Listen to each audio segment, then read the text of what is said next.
This is a man who instills fear in others. He leads the Hunnic cavalry on a rampage of burning, killing, and looting, even laying waste to cities and nations. Europeans regarded him as a punishment from God and affectionately called him the Scourge of God. He is Attila, the king of the Huns, who established the powerful Hunnic Empire. As the ruler of a nomadic people during the Cold Weapon era, the Huns, after suffering heavy losses from the conquests of the Qin and Han dynasties, began to migrate westward. After several generations of reproduction, a new Hunnic tribe emerged and rose again on the European continent. At the age of 10, Attila witnessed his father's brutal death during a conflict with a rival tribe. However, he was discovered by the enemy while he was escaping. Attila pretended to kneel down and beg for mercy. Then he took the opportunity to pick up an arrow on the ground and stabbed it into the enemy's thigh. He was able to escape after taking the horse.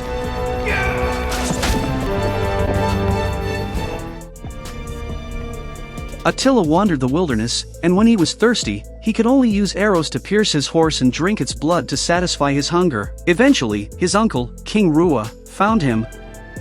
But Attila was not welcome there. At that time, he encountered a witch named Galen, who hinted that Attila would become a great king. However, Attila did not believe her words. King Rua captured the attackers of Attila's camp and brought them to him. Instead of killing them, Attila chose to make them submit to him. Kneel. Kneel to a boy. Submit to me and live.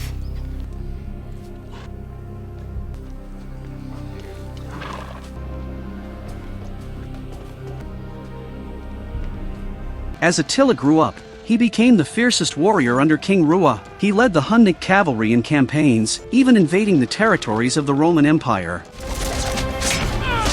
They burned, killed, and looted, leaving nothing but scorched earth in their wake. Attila's tactics were simple and brutal.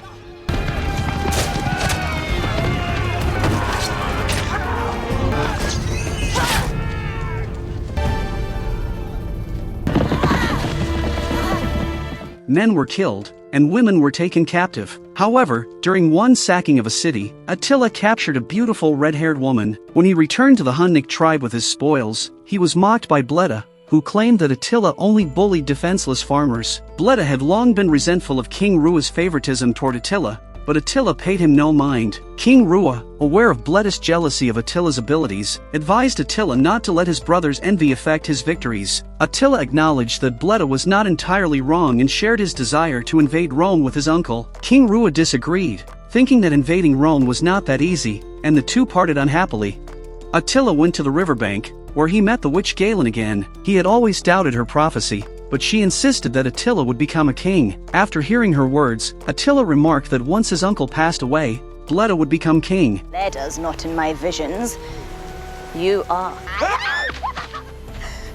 The conflict between the two brothers escalated when Boethe took the red-haired woman that Attila loved. At that time, the Western Roman Empire was in decline, and the rise of the Huns posed a substantial threat to the empire. The Western Roman Emperor Valentinian was an incompetent ruler, with all decisions made by his mother, Placidia. The Western Roman Empire was surrounded by enemies, with the Goths also eyeing it hungrily, but Valentinian paid little attention to these threats. Aetius understood that all decisions had to go through the emperor and required Placida's approval. At this time Placida came over and Aetius said that Valentinian was not a qualified emperor. He urged Placida to set aside her prejudices and confront the forces threatening the Western Roman Empire together. He then asked the queen for the badge that symbolized her identity, saying that after 3 years of imprisonment, he was no longer convincing. After obtaining the emblem, Aetius used it to incite discord between Placida and Valentinian. He found a soldier in prison who had previously humiliated him and gave him the queen's token, instructing him to assassinate Valentinian. Aetius promised to ensure his safety and provide him with money after the deed was done. The next day, in the palace garden, as the soldier prepared to assassinate Valentinian, Aetius appeared and killed him. Valentinian discovered the queen's token on the soldier's body. Thus, Valentinian began to resent his mother,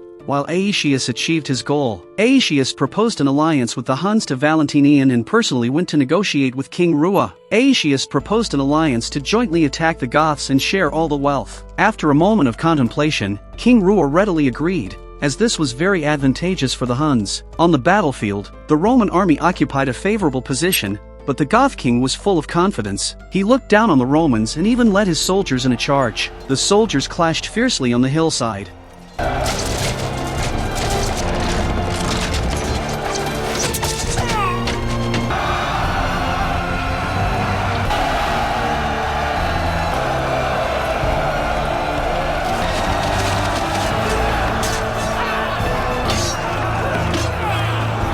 Aetius ordered his troops to feign a retreat, intending to lure the enemy deeper into their territory. Once the soldiers ambushed from the mountaintop attacked, he sent word to Attila to flank the enemy with the Hunnic army. However, the messenger was spotted by the enemy and shot down from his horse. With his keen intuition, Attila discerned the Romans' intentions. He did not wait for the messenger to arrive and decisively led his army into battle.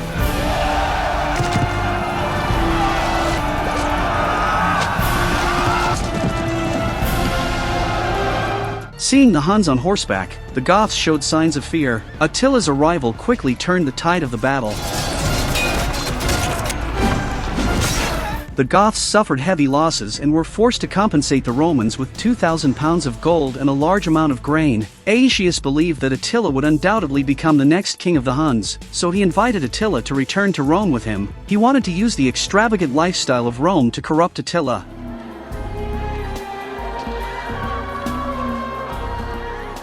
That night, a Roman princess offered herself to Attila. He gradually became enchanted by the opulent lifestyle of Rome. Just as he was indulging in this comfortable life, he received news that his uncle, King Rua, had died. Meanwhile, in the Hunnic camp, Attila's brother Boothe was holding a coronation ceremony. Just as he was about to put on the crown, an arrow knocked it off. It was Attila who had returned. The two immediately engaged in a duel for the Hunnic throne.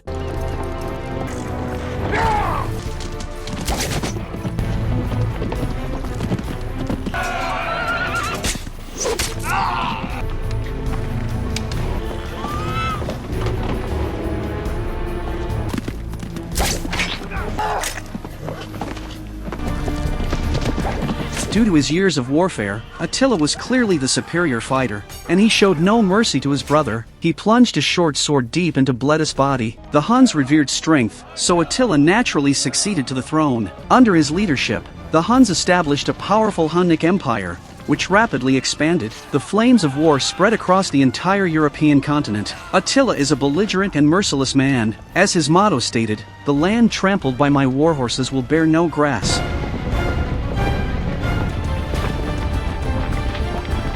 During Attila's invasions, if he encountered a resisting kingdom, the day of the city's fall would also be the day of its slaughter.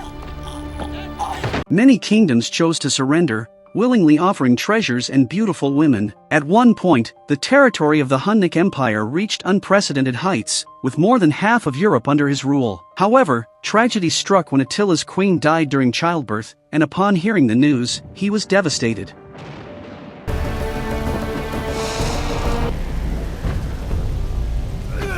This incident also led to the decline of his life. Meanwhile, in the capital of the Eastern Roman Empire, Constantinople, Aetius came to discuss plans to deal with the Huns. There, he unexpectedly encountered a woman who resembled Attila's queen. Through conversation, Aetius learned that the woman's family had been killed by the Huns during the war. Looking at her, Aetius thought of using this woman against Attila. Sure enough, due to Attila's longing for his queen, he quickly fell in love with this woman and prepared to marry her. Thus, Attila decided to attack the Western Roman Empire before the wedding. At this point, the only major powers left in Europe were the Hunnic Empire and the Western Roman Empire, and it was clear that the Romans would not submit to Hunnic rule. Attila led the Hunnic army on a grand westward campaign, capturing one Roman city after another with unstoppable force.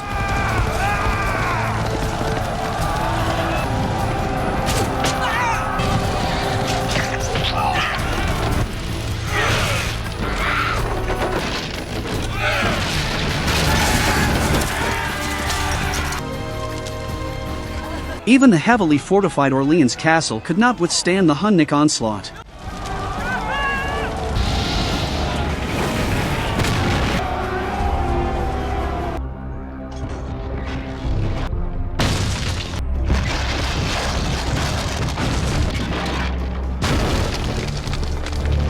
Under the relentless bombardment of human-powered catapults, a breach was torn in the city walls, and the Hunnic cavalry surged in, leading to the massacre of Orleans. The Romans were shocked by the Huns' brutality. Consequently, Aetius had no choice but to set aside his pride and seek an alliance with the Goths. The two sides formed an alliance to jointly resist the Hunnic army's advance. Attila led tens of thousands of cavalry to launch an attack on the allied camp. They brandished their weapons and charged up the hill on horseback.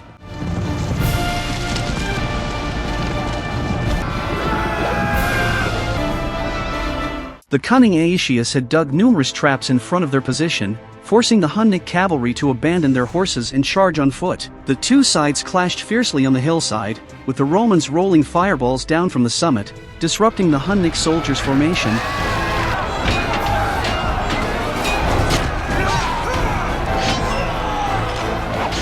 However, after a prolonged assault, the Hunnic army suffered heavy losses and was forced to retreat. Attila decided to split his main force and launch a fierce attack on the Goths.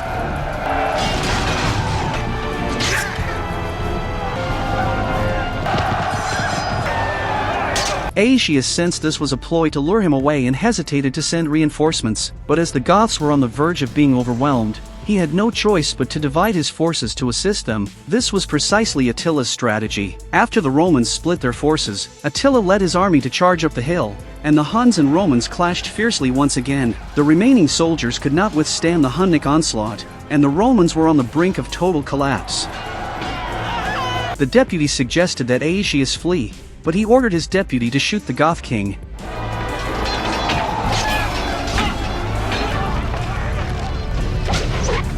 The Goth warriors believed their king had been killed by the Huns and launched a fierce counterattack. Fueled by a desire for revenge, the Goths found a renewed fighting spirit. They turned the tide of battle, relentlessly pursuing the Huns.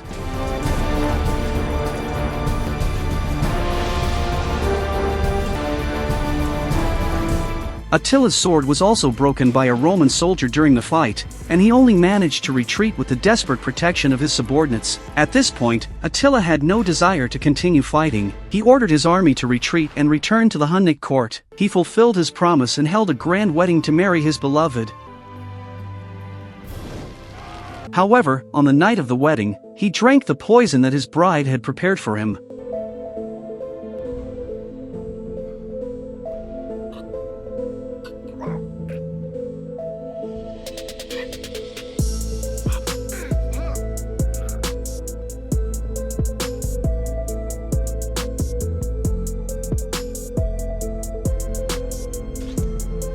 Thus, a man who nearly changed the fate of Europe fell. The once mighty Hunnic Empire began its decline. Meanwhile, Aetius, who had saved the Western Roman Empire, did not meet a good end either. Upon learning of Attila's death, Valentinian informed Aetius and expressed his desire to share in the joy of this news. Then, the emperor plunged a dagger into Aetius' body.